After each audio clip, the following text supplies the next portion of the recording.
Disebutkan oleh para ulama, orang-orang yang secara individu disebutkan bahwa mereka dipastikan masuk neraka, pertama adalah iblis. Karena iblis sendiri yang bicara tentang dirinya sendiri. Ketika dia melihat ada orang yang sedang sujud tilawah, antum membaca Quran kemudian melewati 14 tempat dalam Quran, kalau dibaca kita disyariatkan sujud tilawah. Jadi apabila iblis melihat orang yang sedang sujud tilawah itu, maka iblis sakit hatinya dan mengatakan, hamba ini diperintahkan Allah untuk sujud, dia pun sujud, maka dia dapat surga. Tapi dahulu aku diperintahkan sujud, aku pun enggan sujud, faliyan nar, maka untukku neraka. Jadi iblis sendiri yang ngomong bahwa dia pasti masuk neraka. Ma'asyiral muslimin yang dimuliakan Allah Azza wa Jalla. Kemudian yang kedua yang disebut namanya adalah Fir'aun dan juga kaumnya, sebagaimana disebutkan dalam surah Hud ayat 98. Kemudian yang ketiga, Imra'atu Nuh wa Imra'atu Lut, istrinya Nabi Nuh dan istrinya Nabi Lut. Secara tegas Allah Subhanahu wa taala berfirman di dalam surah At-Tahrim ayat 10, wa daraballahu mathalan lilladzina kafaru imra'ata nuhin wa imra'ata lut kanata tahta 'abdaini min ibadina salihaini fa khanatahuma falam yughniya anhuma minallahi syai'a wa qila dkhulan nara ma'ad dakhilin. Allah telah mempermisalkan untuk orang-orang kafir dua wanita, satu istri Lut dan satunya istri Nuh, padahal dua-duanya berada di bawah hamba kami yang saleh, tapi keduanya berkhianat. Dan keberadaan dua nabi yang mengasuhnya atau yang ada di sampingnya tidak bermanfaat bagi keduanya di sisi Allah Subhanahu wa taala. Dan Allah katakan, waqila dkhulan nara, maka masuklah kalian berdua ke dalam neraka, ma'ad dakhilin, bersama orang-orang yang masuk di dalamnya. Lihat, Allah Subhanahu wa taala secara khusus menyebutkan siapa? Istri Nuh dan istri Lut. Apa dosa istri kedua nabi ini? Dan apa pengkhianatan keduanya? Tentu kita tidak mungkin memahami keduanya selingkuh, tidak. Istri Nabi tidak mungkin selingkuh, Nabi manapun. Tapi pengkhianatan keduanya adalah bicara soal risalah. Jadi istri Nuh itu, kalau Nuh mendapatkan wahyu dari Allah, maka yang pertama mengatakan gila kepada suaminya itu istrinya sebelum kaumnya.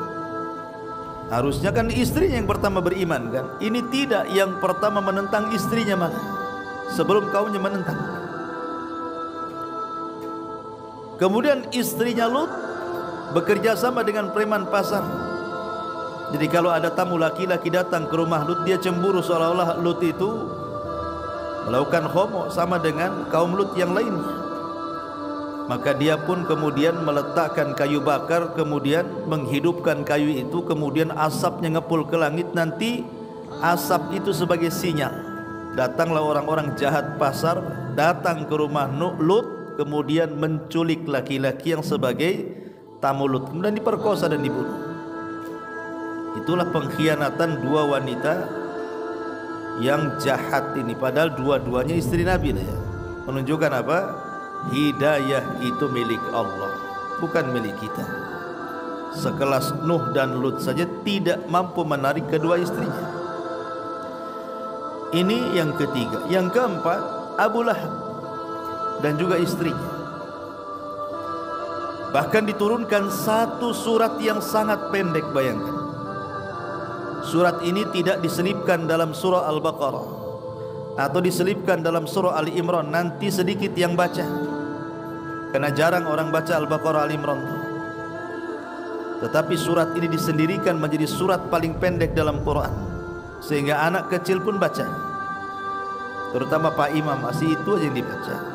Tabbat yada abi lahabi wa tab, ma aghna anhu maluhu wa ma kasab, sayasla naran dzata lahab wa imra'atuhu hammalatal hatab fi jidha hablum min masad. Celaka kedua tangan Abi Lahab dan celaka. Abi Lahab ini bukan nama asli. Nama aslinya Abdul Uzza. Abu Lahab ini kunyah karena gantengnya, maka disebut Lahab, cahaya yang memancar dari api. Tapi orang ganteng sesat percuma juga. Jadi Allah mengatakan, kenapa Allah kemudian tidak menyebut nama aslinya, malah kunyahnya? Karena kalau disebut nama aslinya Abdul Uzza itu nama kesyirikan, hamba Uzza. Makanya Quran tidak menerima nama kesyirikan. Makanya diambil kunyahnya, Lahab, Abu Lahab. Dan untuk menjadi ibrah, kalau Quran menyebut nama aslinya dengan meninggalnya Abu Lahab, selesailah kisahnya sampai di situ. Tapi ketika dengan menyebut kunyah gelarnya, tidak menyebut namanya, artinya Abu Lahab itu tidak satu, tetapi akan muncul Abu Lahab yang lainnya sampai hari ini, bahkan sampai kiamat dibangkitkan. Akan muncul banyak Abu Lahab, orang-orang yang menentang agama. Tabbat yada abi lahabi wa tab, ma'ad aghna anhu maluhu wa ma kasab. Tidak akan manfaat bagi dia anak dan seluruh daya usaha dia dan kekayaannya. Karena Abu Lahab itu kan sesumbar di hadapan orang-orang. Kalau yang dikatakan si Muhammad itu benar, gak ada masalah, kata Abu Lahab. Bahwa saya akan masuk neraka yang menyala-nyala, katanya. Aku ini banyak anaknya, anakku sukses semua, aku banyak hartanya, dan aku bisa sogok tuh malaikat-malaikat penjaga neraka itu. Coba dia mau nyogok malaikat, Abu Lahab. Maka Allah bantah, ma aghna anhu maluhu wa ma kasab. Enggak ada gunanya di akhirat tuh keturunan dan hartamu, hei Abu Lahab. Bahkan tidak ada pun hartamu yang dibawa ke sana, mau nyogok pakai apa? Hartamu ditinggal di dunia dan anakmu akan terpisah di akhirat. Bahkan saya selana orang zata lahab, engkau akan masuk ke dalam neraka yang menyala-nyala. Wa imra'atuhu, begitu juga istrinya Ummu Jamil, Arwa bintu Harbin, hammalatal hatab, yang suka membawa kayu bakar kemana-mana. Bukan berarti istri Abu Lahab tukang kayu, tidak. Maksudnya membawa kayu bakar itu karena suka mengadu domba. Zaman sekarang ini suka menyebarkan hoax, jadi netizen jahat. Ya. Suka nyebar-nyebarkan hoax tentang Nabi. Ya. Dan banyak pula pengikut mak-mak seperti dia itu, karena dia sampai menjual perhiasannya, bahkan kalungnya pun dicopot dan dijual untuk menandai penyebaran hoax itu. Dikumpulkan mak-mak sezaman dia, kemudian disebar, dikasih upah. Taulah kalau mak-mak sudah ngomong, gongnya itu cepat itu dibandingkan bapak-bapak yang ngomong kan. Kemudian fi jidha hablum mim masad, di lehernya akan dikalungkan sabut api. Kenapa? Karena dia sudah mencabut perhiasan di lehernya untuk menyebarkan hoax sebagai mendanai. Makanya al jaza min jinsil amal, balasan disesuaikan dengan amalannya. Maka kalung yang dijual untuk mendanai dalam rangka mengadu domba Nabi itu akan menjadi sabut kelapa dan akan menempel di lehernya dan akan terbakar di neraka. Inilah yang keempat. Yang kelima, Amr bin Luhai Al-Khuzai. Amr ibn Luhai Al-Khuzai. Amr ibn Luhai Al-Khuzai ini adalah seorang pemimpin dari pemimpin kabilah Khuza'ah. Dulu Arab itu dipimpin oleh kabilahnya istri daripada Nabi Ismail, namanya Jurhum. Jadi Mekah dan di sekitarnya itu yang memimpin itu suku Jurhum dulunya dari Yaman. Tapi kemudian Jurhum diserang oleh kabilah Khuza'ah, kalah Jurhum, maka Khuza'ah lah yang berkuasa. kemudian Khuza'ah diserang oleh Quraisy, maka Quraisy lah yang berkuasa. Begitulah kemudian terjadi peperangan di zaman itu. Lah di zaman kabilah Khuza'ah ini ada satu pemimpin mereka namanya Amr ibn Amir al-Khuzai atau dikenal dengan Amr ibn Luhai. Sebelum kedatangan Khuza'ah, Arab dikuasai oleh Jurhum itu mereka masih menyembah tauhid, masih menyembah Allah dan masih menegakkan tauhid karena pengaruh agama Ismail yang masih kuat. Tetapi dengan seiringnya waktu dan kekalahan Jurhum oleh kabilah Khuza'ah, tergeruslah ajaran tauhid sampai datang seorang laki-laki pemimpin Khuza'ah namanya Amr ibn Luhai. Dia safar ke Syam, kemudian dia lewat ke sebuah daerah itu semua penyembah berhala. Tertarik pula si Amr ibn Luhai ini kepada berhala-berhala itu. Ditanya satu-satu, ini berhala untuk apa? Berhala itu untuk apa? Dijawab, ini berhala yang ini nih untuk penglaris, yang ini untuk jodoh, yang ini untuk usaha, yang ini pula bisa menurunkan hujan. Lah ketika dia mendengar bahwa yang besar itu bisa menurunkan hujan, dia teringat Mekah itu gersang.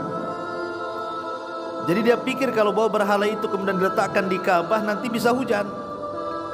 Akhirnya dia mengambil satu berhala yang disebut dengan Hubal. Itulah berhala yang pertama, namanya Hubal. Dibawa oleh Amr ibn Luhai ke Mekah, kemudian ditaruh dalam Ka'bah.